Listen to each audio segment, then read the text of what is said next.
It's interesting. Maybe we can talk a little bit on like new construction for just single family then. You guys work in that space?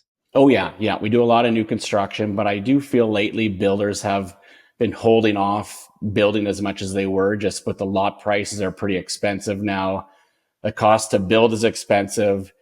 And once you build out, you buy your lot for 750 with a lake view, you build a $1.5 million home. People aren't even willing to pay that price now after it's built. So Yeah. Well, I guess that's what I was going to ask is like you take two approaches, right? Like, the cost to build and then comparables for the market. Is it a pretty tough conversation right now to be like, yeah, these plans look great, like the future value for comparables is probably going to land you at $2 million, but they're spending 2.5 to build. Like, I've seen that a lot lately. Yeah. yeah.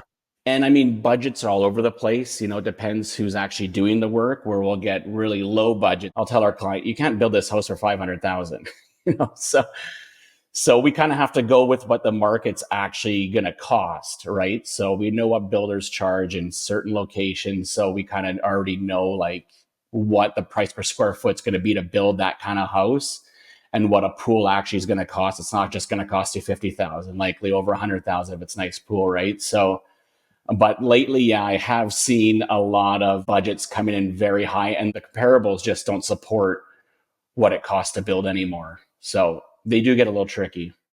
It is tough for a builder. Eh? We're not even talking about carrying costs for a year at high interest rates, right? Like that's a Well, yeah, tricky I'm time. I'm curious. Do you have like a rule of thumb right now or something generic that you've kind of seen? Like, is the cost to build 10 to 15% more expensive than comparables right now? Like, I'm just trying to wrap my head around how builders can justify continuing to build, which obviously a lot aren't right Yeah. now, but A lot have slowed down. It depends when they bought their lot, right? Because a lot of the profits in there, if they got in when it was cheap, but a lot of the lots have, over doubled in value now. So, if they bought 5 or 10 lots at a good time, now they're sitting pretty good because all their profits still there, right? But if you have to go buy a lot now, and there's not a lot out there right now, and then build, it really doesn't make sense right now because people just aren't pulling the trigger on a lot of that high end stuff when it's over say 2 million.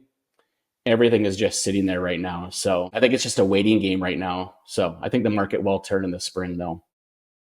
yeah. Well, what have you seen in the 2024 market and what do you think is going to happen in 2025? Crystal ball. Oh, Easy I question. don't know. It's super easy. We get this question a lot, right? Like, should I list my house? Is it a good time to get the appraisal done? It's all based on interest rates, right? I mean, people just can't afford or qualify, but they are trying to improve things for first time home buyers and the market in general. So I think, rates are trending the right way now. Hopefully on December 11th, we see another drop here. But like you guys know, it's very seasonal here in the Okanagan, but I don't feel like the real estate market has followed its normal trend where, January, February is slow, springtime it goes crazy, summertime slows down, fall it picks up again, winter it drops again. But lately after COVID, it's just been all over the place. Like Yes. we've been Yeah. extremely busy in our slowest times usually in the past, right? So I it guess really with just makes refinances, yeah, that would make a lot of sense. Yeah, so 2024 in the beginning was still slow because rates were still high, Yeah. obviously. Things are improving. I'm noticing that right around that million mark, a lot of buyers can still qualify, especially homes with suites, pretty desirable.